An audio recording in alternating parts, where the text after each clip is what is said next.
राजद के वरिष्ठ प्रवक्ता मृत्युंजय तिवारी ने पार्टी से इस्तीफा दे दिया है। बांकीपुर उपचुनाव से ठीक पहले यह इस्तीफा आरजेडी के लिए बड़ा झटका माना जा रहा है। उन्होंने राजद प्रदेश अध्यक्ष मंगनी लाल मंडल को पार्टी कार्यालय में इस्तीफा सौंपा है। मृत्युंजय तिवारी ने इस्तीफे की वजह बताते हुए कहा कि पार्टी में उन्हें कथित उचित सम्मान और महत्व नहीं दिया जा रहा था।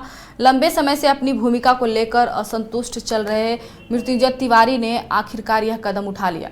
उन्होंने कहा कि वे जनता के सेवक हैं और अंतिम सांस तक जन सेवा करते रहेंगे।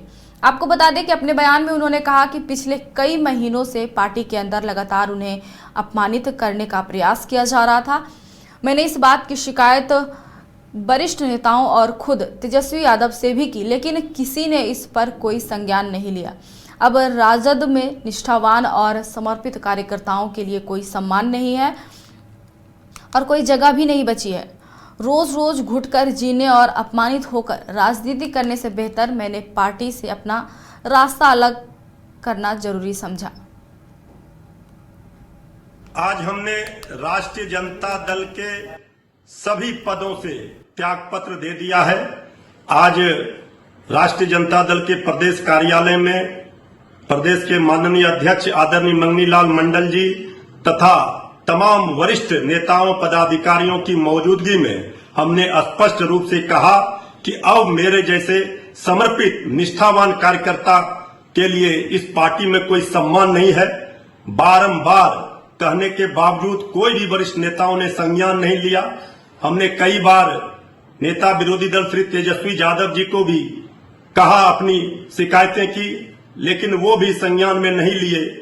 तो मेरे जैसे समर्पित निष्ठावान कार्यकर्ता के लिए अब इस पार्टी में रहने का कोई औचित्य नहीं बनता था, क्योंकि अपमानित होकर कोई राजनीति नहीं कर सकता है। हमने बुरे दिनों में राष्ट्रीय जनता दल का साथ दिया था और राष्ट्रीय अध्यक्ष आदरणीय लालू प्रसाद जी ने हमें प्रवक्ता और मीडिया प्रभारी की जिम्मेवारी वर्ष 2014 में दी थी। हमने बखूबी जिम्मेवारी का निर्वहन किया और राष्ट्रीय जनता दल की नीतियों को आगे बढ़ाया प्रमुखता से। लेकिन इस पार्टी में कुछ ऐसे लोग हैं जिन्होंने पार्टी को दीमक की तरह चाट कर बर्बाद कर दिया पार्टी को। वैसे लोगों से अगर तेजस्वी जी घिरे हुए हैं तो फिर हम जैसे कार्यकर्ताओं के लिए पार्टी में रहना। इस पे ज्यादा जानकारी के लिए हमारे साथ राकेश रंजन जी जुड़ चुके हैं। राकेश रंजन जी, बांकीपुर उपचुनाव से पहले राजद को बड़ा झटका लगा है। मृत्युंजय तिवारी ने पार्टी के सभी पदों से इस्तीफा दे दिया है और अब उनके बीजेपी में भी शामिल होने की अटकलें में कितना दम है? देखिए, अटकलें लगाई जा रही है कि वो बीजेपी में शामिल हो सकते हैं, हाँ, लेकिन इसे आप कंफर्म नहीं कर सकते। जो मृत्युंजय तिवारी हैं उन्होंने बीजेपी के खिलाफ राजनीति की है, आरजेडी के प्रखर प्रवक्ता रहे और जैसा कि आपने सुना भी, वो आरजेडी की नीतियों को आगे बढ़ाने का काम जो है वो करते रहे हैं। लेकिन आप वर्तमान में वो पार्टी से खुश नहीं है और ये दिखता है कि ये पार्टी के अंदर की राजनीति है और वहां पर जो है कुछ चीजें हैं जो मृत्युंजय तिवारी को सभी सभी लगती हैं और उन्होंने जब कहा कि कुछ लोग हैं जो दीपक की तरह पार्टी को चाट रहे हैं, तो अब सवाल उठता है कि ये कौन लोग हैं। अब वो ये भी कह रहे हैं कि तेजस्वी यादव की भी नहीं सुनी जा रही है, तो फिर किनकी सुनी जा रही है? क्योंकि देखिए, ये आरजेडी के लिए बड़ा संकट है। क्योंकि अगर आप देखते हैं तो जब तेज प्रताप यादव ने तो पार्टी से निकाला गया था, उस वक्त तेज प्रताप यादव ने भी जो है कुछ लोगों के ऊपर इशारा किया था।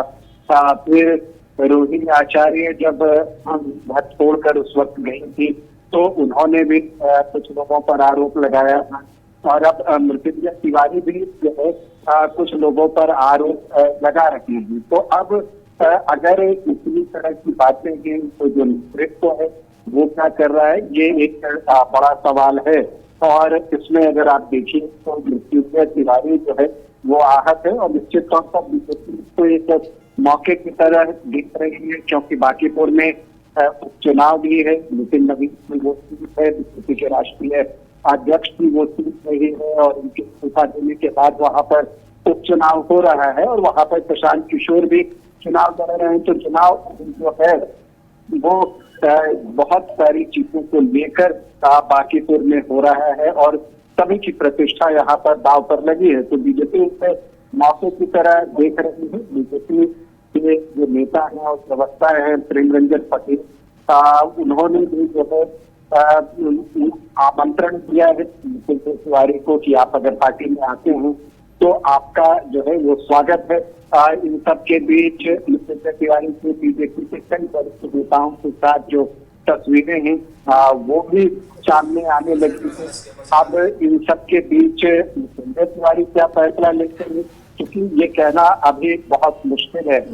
क्योंकि देखिए नितिन तिवारी को अगर आप देखें जो 2014 से वो बात कर रहे थे, आरजेडी के प्रवक्ता के तौर पर उन्होंने काम किया है। उनकी नाराजगी इस बात को भी लेकर समझी जा सकती है कि इधर आप देखें तो मीडिया के प्लेटफॉर्म पर भी उनकी उपस्थिति कर रही पार्टी दूसरे प्रवक्ताओं को आगे कर रही है। तो ये भी एक नाराजगी की वजह हो सकती है क्योंकि उन्होंने कहा है कि पार्टी में उनको सम्मान नहीं मिल रहा है और उन्होंने यहाँ तक कहा कि ये बातें उन्होंने यादव से भी सही है, लेकिन फिर भी जो है वो मामला जो है वो ठीक नहीं हो सका है। तो इसका मतलब है और तभी वो कहते हैं कि यादव की भी नहीं सुनी जा रही है। इन सबके बीच खबर ये भी है कि लालू प्रसाद यादव उनसे शायद मिले, आज तक से ही ये हो सकता है।